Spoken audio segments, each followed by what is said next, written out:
علیکم. Today with شاہین سے میں ہوں سید شاہین عبداللہ.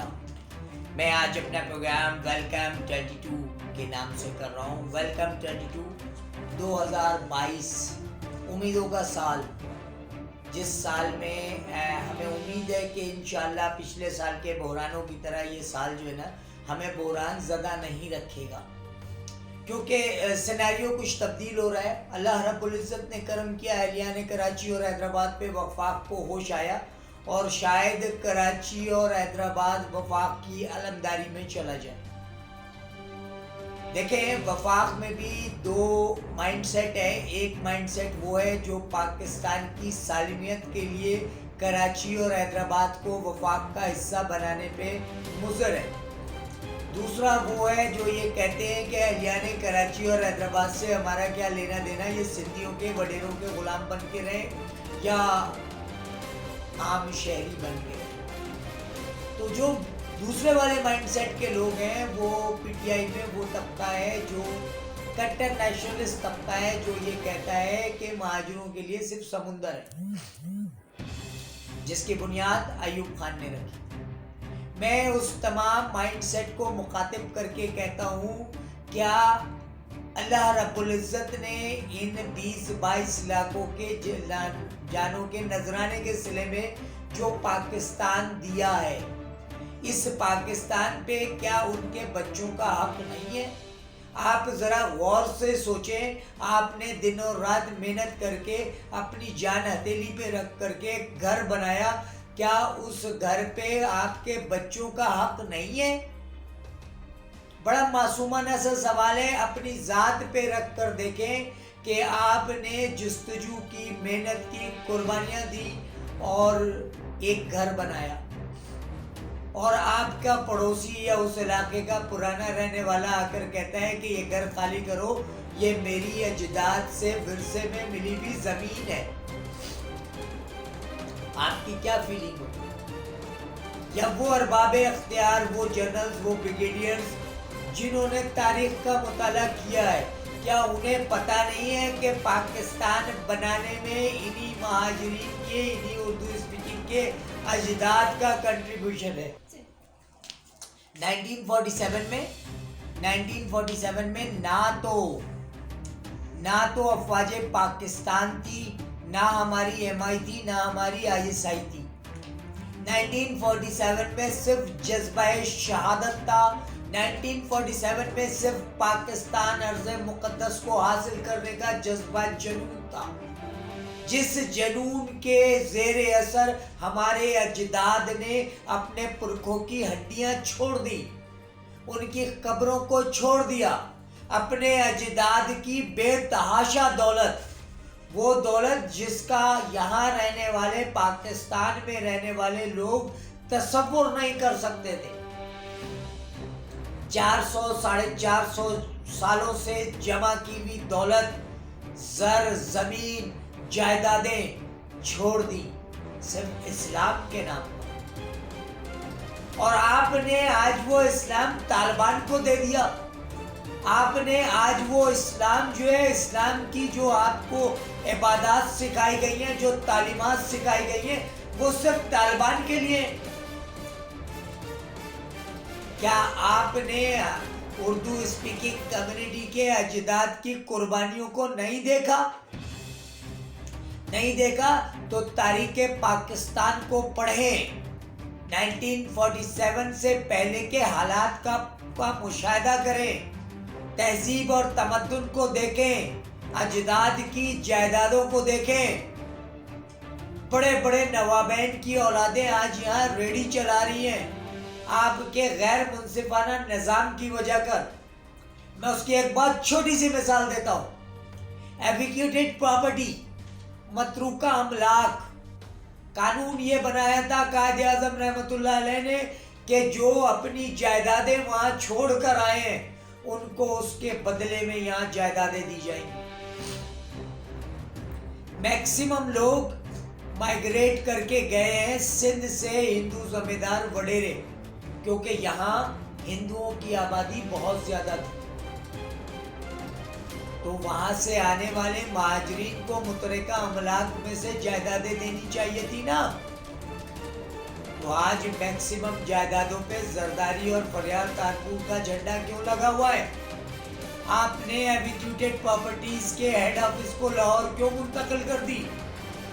پہلے ان اردو اسپیکنگ کا اتصال اہلیان پنجاب کرتے تھے. ان کی نوکریوں کی، ان کی کوٹا کے سسٹم کی وجہ کر سیٹوں کی، ان کی معاشی استحصال. اس کے بعد اب گزشتہ 2 اشروں سے سندھ کے وڈیروں نے اپنی ذاتی جاگیر اردو اب اسپیکنگ کو سمجھ رکھا ہے.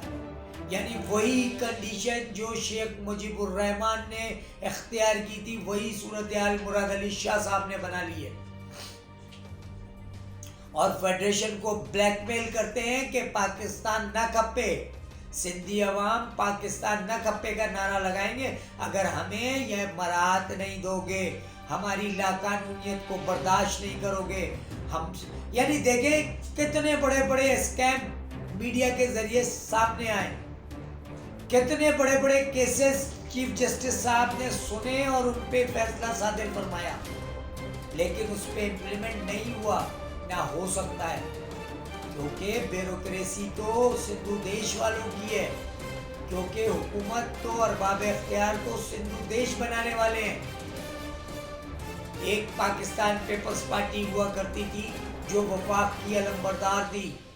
اس پاکستان پیپلز پارٹی کو بے نظیر بھٹو کو شہید کر کے، میر مرتضی بھٹو کو شہید کر کے پاکستان پیپلز پارٹی کو ان سندھی نیشنلسٹوں نے آصف علی زرداری کے ذریعے ہائی جیک کر لیا. اب پاکستان ورسز سندھو دیش، وفاق ورسز حکومت سندھ ہے. یعنی آپ دیکھیں کوئی بھی فیصلہ سپریم کورٹ کا اٹھا کے دیکھ لیں، نیسلے ٹاور سے لے کر کے برطرفیوں کے کیس تک، میڈیا نے کرسٹل کلیئر کر دیے معاملات کہ کس کانسپریسی کے تحت 4,500 لوگوں کو سندھ پبلک کمیشن میں اپیئر کیے بغیر سندھ کی بیوروکریسی میں گھسایا گیا ہے. کیا کیا ارباب اختیار نے اسلام آباد بیٹھ کر کیا کیا؟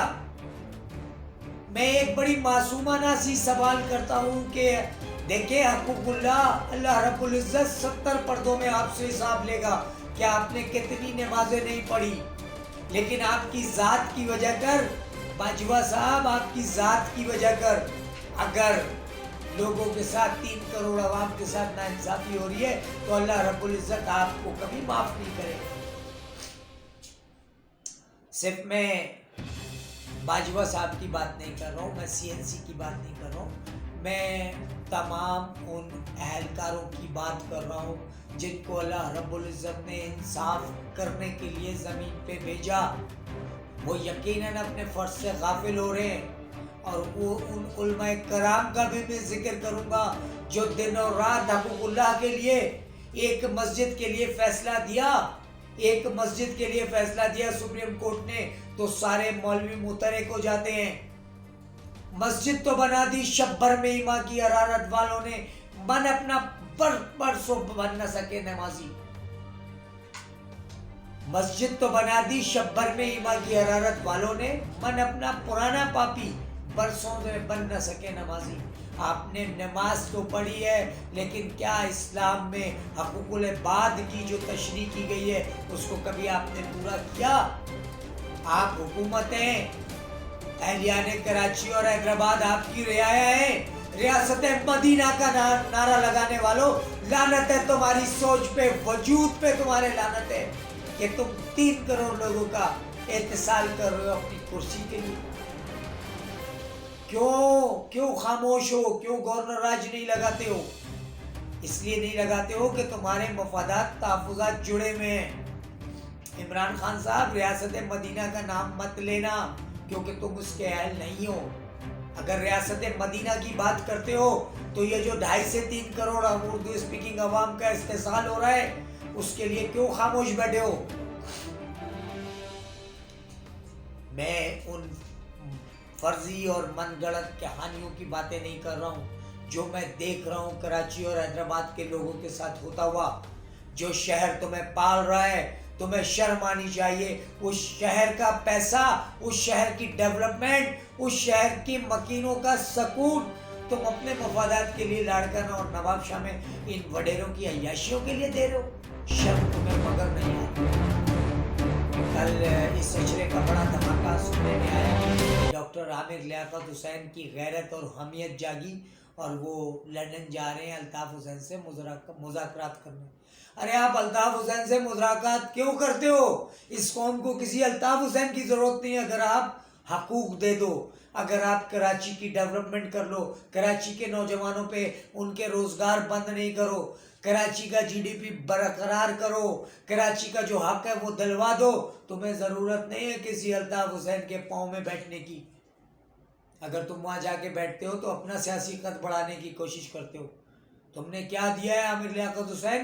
اس شہر کے پیداوار ہو، اس شہر کے بیٹے ہو، اس شہر کے فرزند ہو. اس شہر نے تمہیں محبت دی بحیثیت عالم کے، بحیثیت ایک عالم کے.